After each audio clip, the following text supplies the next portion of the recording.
เป็นยังไงเขาหน้าเป็นยังจะหาเห็ด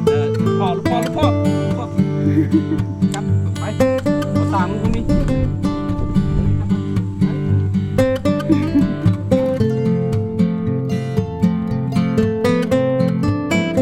สบายดีทุกคนยินดีต้อนรับเข้าสู่ช่องอาคาน้อยเนาะมื้อนี้เฮามายามมาเบิ่งควายมาเบิ่งควายเนาะหลังจากเลยมาได้ประมาณ2 อาทิตย์แล้วเพราะว่ามันเป็นแพรนะเป็นแพรใหญ่ๆเรามีตัวนอนเข้าไปเนาะเขาก็เลยว่าต้องได้เอายานี่มาซิดใส่ให้มันเดี๋ยวมันสิจื้อบ่เพราะว่าเฮาสิมาปล่อยรวมกับของชาวบ้านหลายๆนะไม่คืออันเวลาเฮามานี่บ่หมายความว่าสิพบทุกมื้อเด้เนาะถ้ามื้อใดมันเข้าป่าไปลึกๆเนาะสิบ่เห็นมันนะนี่คือมื้อนี้เราเห็นบางมื้อก็มาบ่ได้เห็นมันนี่ถูกมันจื้อเจ้าของดีสุด ตัวนี้ไงเว้ย มาสีไทยมันดูนี่เป็น ลืมเอาเกลือมาโอ้เป็นแพ็คเอาตัวนี้ก็เป็นโอ้เนี่ยเขาตำกันนะหรือว่าจะได้ว่าเป็นแพตลอดโอ้ยลืมเอาเกลือมาพี่น้องเอ้ยนี่คือผลงานของเราปีนี้อย่าหาเห็ดเด้อพ่อโอ้ตัวนี้ตุ้ยดีเนาะมีลูกแล้วโอ้แสงเดือนแสงดาวนี่แสงเดือนนี่เจ็บนะปล่อยแล้วจอยเลยดาวหมดเลยเนี่ยโอดโอ้ไม่ไหวแล้วซองบอลกลับไปดีก้ากลับไปไม่ได้ละโอ้เป็นแพรย้ายหมดเลยมาใส่2-3 มือแล้วก็มาให้เข้ามานักหลวงเอาเสือกกลับไปนี่5 ตัวอันนี้คือของเฮาเนาะตัวนี้จนจ่อยเลยนะจนเจ็บเลยนี่ยุคนก็มีอีกมาดิมันหอดมาดิเฮ้ยลืมเอาเกลือมาพี่น้องเอ้ย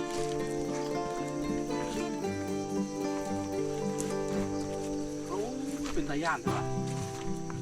โอ้เป็นใหญ่แท้แผลลึกแท้เนาะ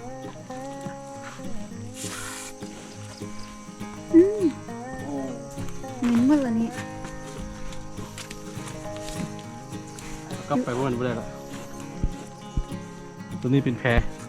เวลามันเป็นแพรน้อยๆนึงก็มันตัวนอนเข้าไปเนาะแมลงวันไปไข่ใส่ไปตอมเนี่ยมันก็ย้ายออกมาเป็นนอนเลยนะกินนี่คือปัญหาโอ้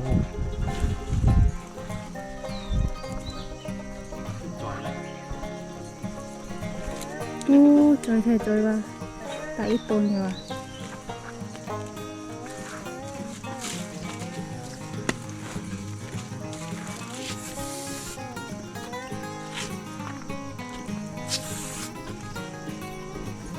ตัวนอนออกมาบักเลยนี่แพงใหญ่สุดเนี่ย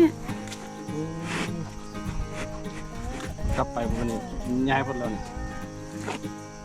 จนน้ำหมดเลยนี่โอ้บ่ไหวแล้วเดี๋ยวบ้านนะตอนนั้นมา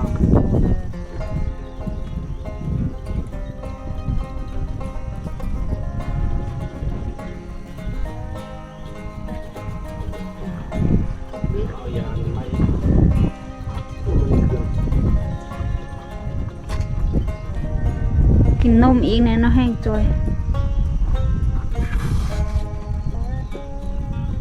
ฉีดยาตัวนี้เรามีตัวนอนออกมา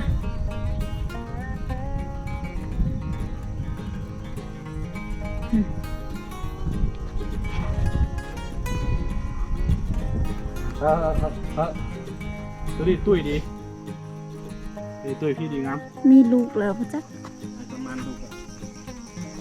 ธรรมดาต้องเวลามาต้องเอาเกลือมาน้ำเธอมือนี่ลืมเอาเกลือมาพี่น้อง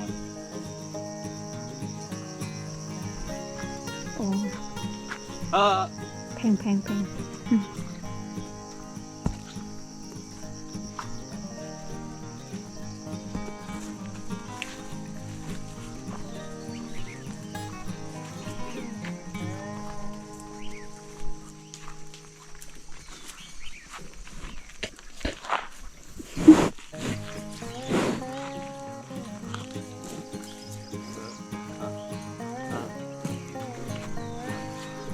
ัวนี้ใหญ่ไวสุดนี่ก็ทั่วกำลังซิมีแพรอีกแล้วเป็นอีหยังวะอยู่นี่คือว่ามาอยู่นี่เราเป็นแพรตลอดทุกตัวเลย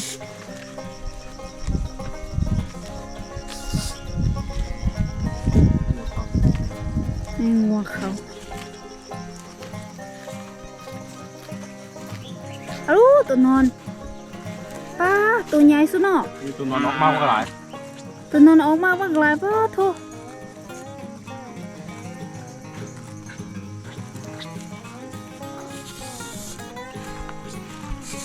แห้งหนาวแห้งอันนั้นเอาเนาะตัวแมงวันมาใครใส่อันนี้ก็สีเบิ้ง กลับไปมือ ตัวแมงเหนียวเนี่ยเอาคู่นี้กลับไปก่อนเพราะแม่ในยูหันยังบ่มียาให้กินเธอเด้อ สามตัวนี้ไปกันนะ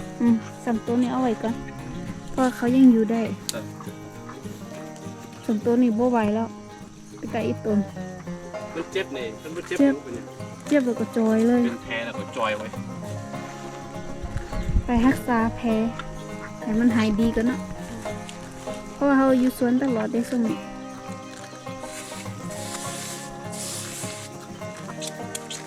โอ้คือเจ็บแห้งคันเบาใดคือคนนี้ที่ตายแหละ เป็นแผลใหญ่สุดพี่น้องเลยย่าเห็ดพ่อ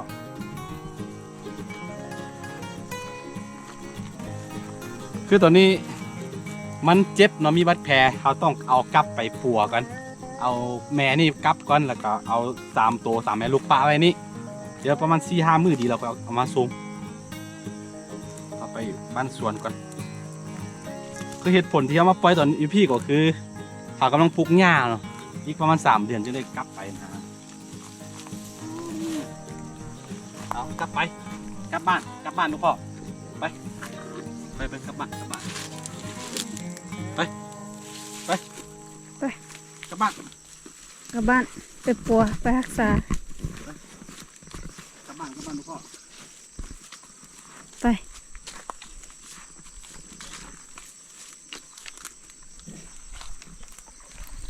โอ้ตัวนอน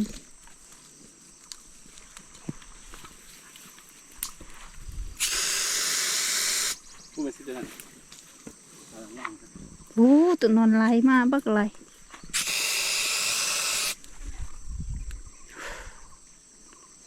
คือสิเจ็บสุดเลย คือตอนนี้เขาต้องได้จูงนี่ได้จูงควายกลับไปอยู่สวนทุกคน เดินเอาประมาณ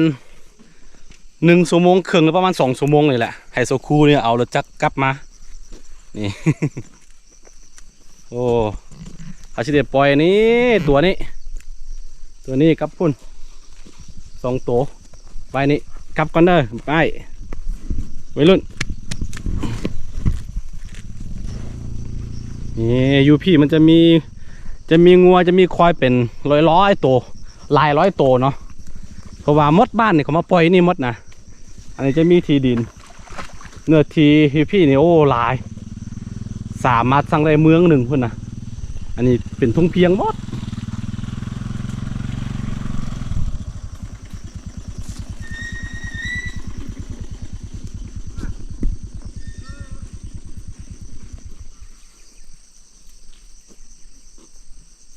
ค่อยๆมาเอาตะ2 แม่ลูกนี่3 แม่ลูกเนาะไว้นี่ก่อนเดี๋ยวมันสิตามมาคนนี้ คือตอนนี้3 แม่ลูกนี่เนาะมันสิกลับมาน้ำ ก็เลยว่าต้องได้ลายเอาตัวนี่ก็ไปกลับปั๊บไปกลับปั๊บไป ไปกำลังเบิ่งอยู่นี่มันสิมานำนี่ไปไปไปไปไป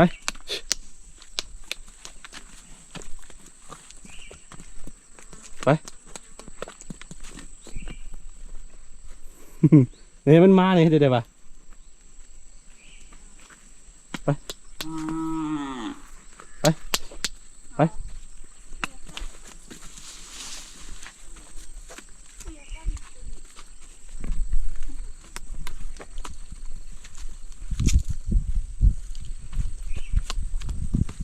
ไปไปเอาไปบ่มากลับไปไปไปกลับไปกลับไปไปไปกลับไปไปไปเลยนะไปเอากลับไปไปไปปัวไปปัว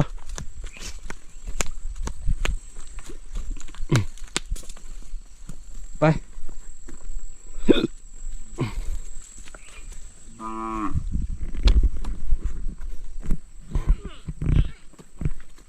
เพราะว่า3 ตัวน้อยนี่มันติดกันนะแยกกันบ่ได้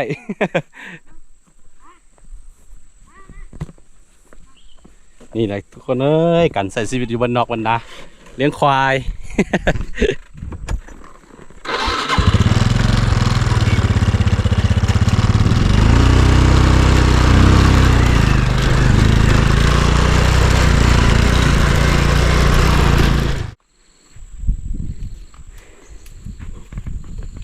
คือเอาแม่เนี่ยกลับนี่มันตัวนี้ก็พวกนี้สิกลับไปมันนำมัดพี่น้องไปกลับไปมึงบ่ได้กลับไปกดตามึงบ่มีตัวนี้กลับมานี่เอาไปน้องไล่ให้เรารถ บ่ยอมจากกันไปไปไปไปนี่ก็บ่ยอมกลับนี่ดึงให้ดึงอยู่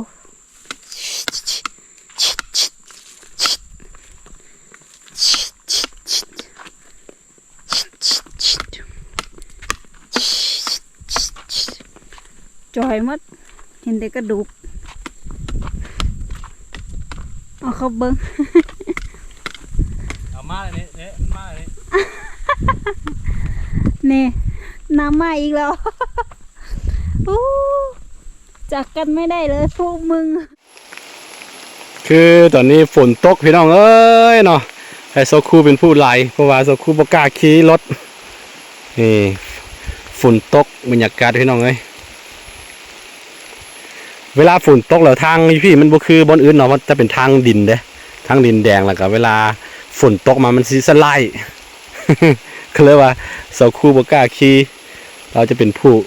จูงควายเองโอ้พี่น้องบรรยากาศที่จริงเราเสี่ยวกลับไป2 ตัวแต่ว่านี่3 ตัวนี่ก็นำมาบ่ยอมห่างก็เลยว่าเดี๋ยวไปฮอตบอลนั่นเขาล้อมหัวไว้แล้วก็สิขังไว้หั่นแหละ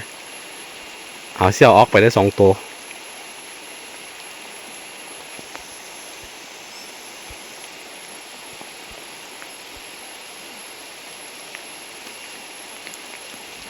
เป็นจังได๋หัวหน้า เป็นจังได๋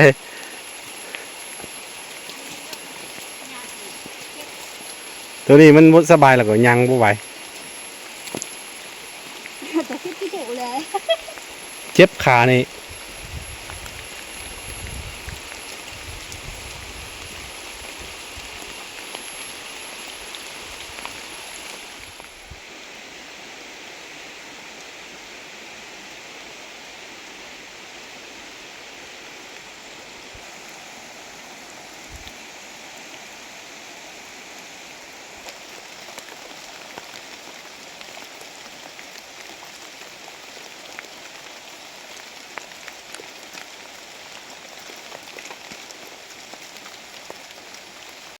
นี่ตอนนี้เราเอากลับมาส่วนแล้วสำหรับแสงเดือนแสงดาวเนาะ